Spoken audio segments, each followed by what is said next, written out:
Alright gang, so welcome back to Hansens Speed Shop. We're going to do another little update video on the 45 project here. I just want to talk about some little updates on the project. We'll talk about some stuff that I got for the project. And I also want to talk about this engine because it is actually a very special engine. So we'll get right into it.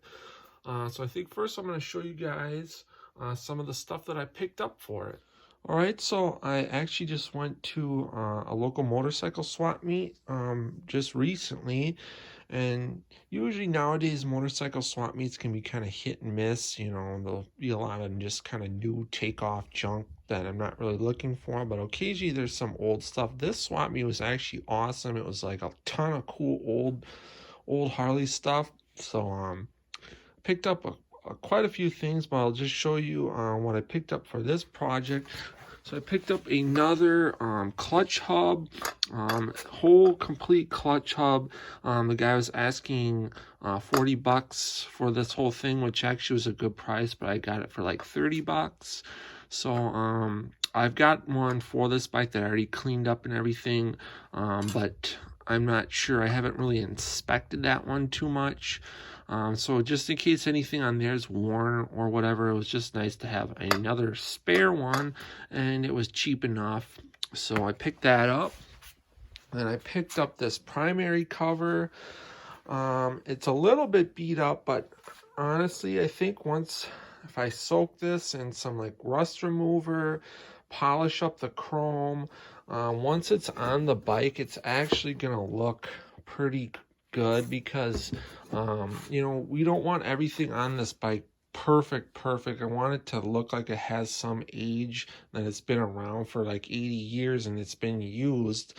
And these are just a tin cover, so they got beat up, especially on a race bike. I think this will have just the right look to it.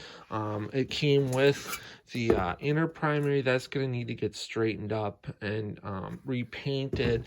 But this is a nice piece that I can work with, and I got it super cheap. Like $60, I think I paid for that. So not bad at all. And these, if you're not real familiar with these early Harleys, they're not like the modern motorcycles where it's like an enclosed primary and an oil bath.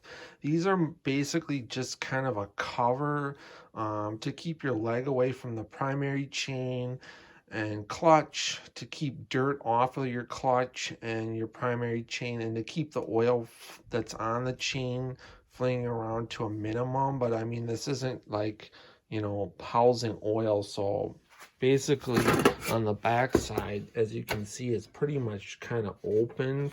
So I mean, it's basically just kind of an aesthetic cover, really. So disregard that it's a little bit beat up.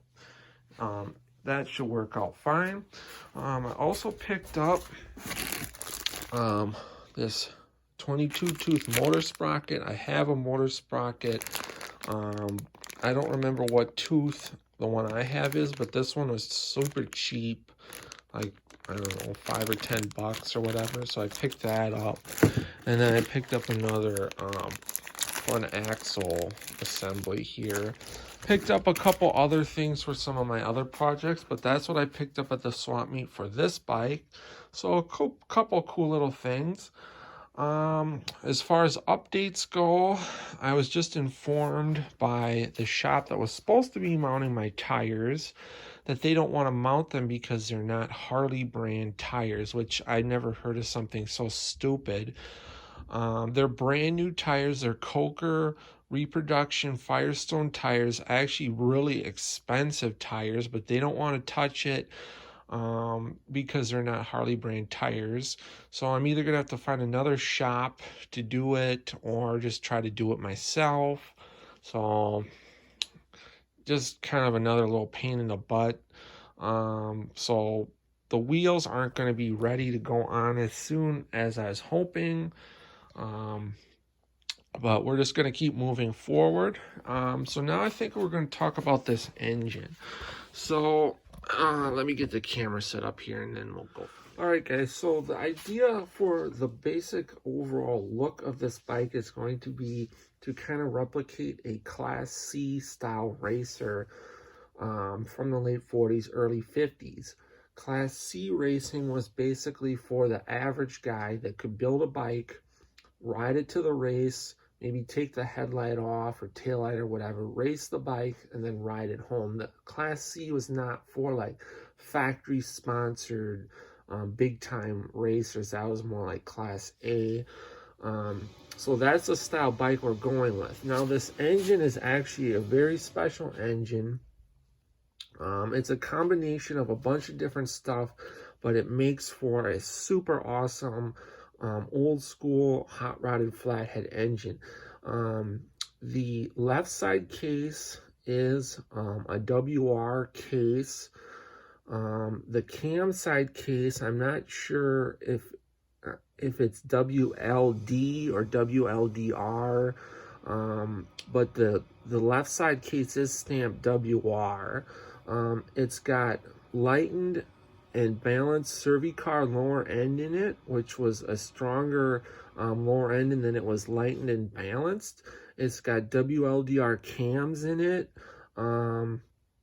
Right now it's got this Morris Fairbanks Magneto, and then it has a whole WLDR top end on it.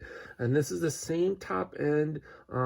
If you're following the Bikes and Beards build, they redid the engine on the Wheels Through Time channel, and everybody's kind of freaking out over that top end. This was a factory race top end. It has bigger valves in it, bigger ports, higher compression, and these huge big fins. Super hard to find, and everyone's really freaking out over these nowadays, but that's what this same top end on this bike has, a high compression big fin heads, and these are matching heads. They both are stamped with the same number. Big port intake. I do have a race carb for this and a 4-bolt linker manifold. I'm not sure if we're gonna run this manifold. I kind of like this manifold just because it's chrome, and these are kind of a pain in the butt to get on and off. So right now the carburetor that's on here is a linker actually off an Indian, like a World War II era Indian Chief, but it's the same bolt pattern, and I could run that carb if I want to. It just would need to get rebuilt. So we might run that carb or get like kind of just a stock 45 carb and modify it, or our third option would be to swap out to my 4-bolt intake and the MR4 race carb. So this is really, like, as far as a Class C engine would go, just about as good as it would get back then.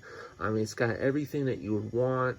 The big cams, the big cylinders, high compression, just everything that you'd want in a 45 that the average guy could obtain. So super awesome motor. I can't wait to hear this thing run.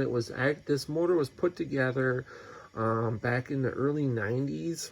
I can't tell you the name of the guy that built it because I don't remember what it is. My dad might, but he was one of the top.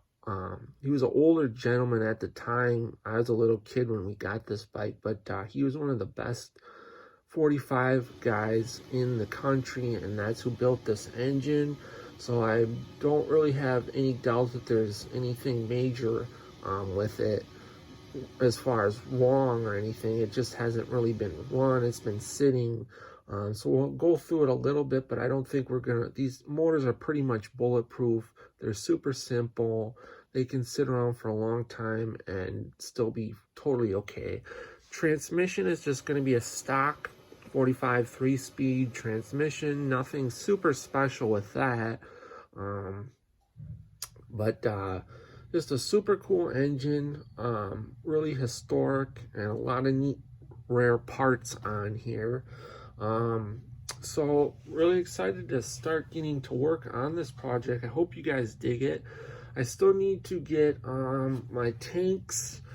That'll probably be the next thing I get for this bike.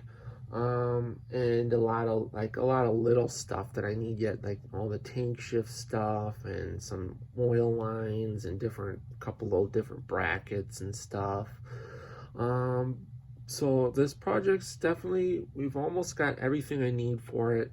And really excited about it. So comment below, share the video, hit that subscribe button, and stay tuned for more on this project, guys. Until next time, get out, work on your own projects, get those hands dirty and greasy, stay cool, and we'll catch you cats on the next one. Thanks for watching.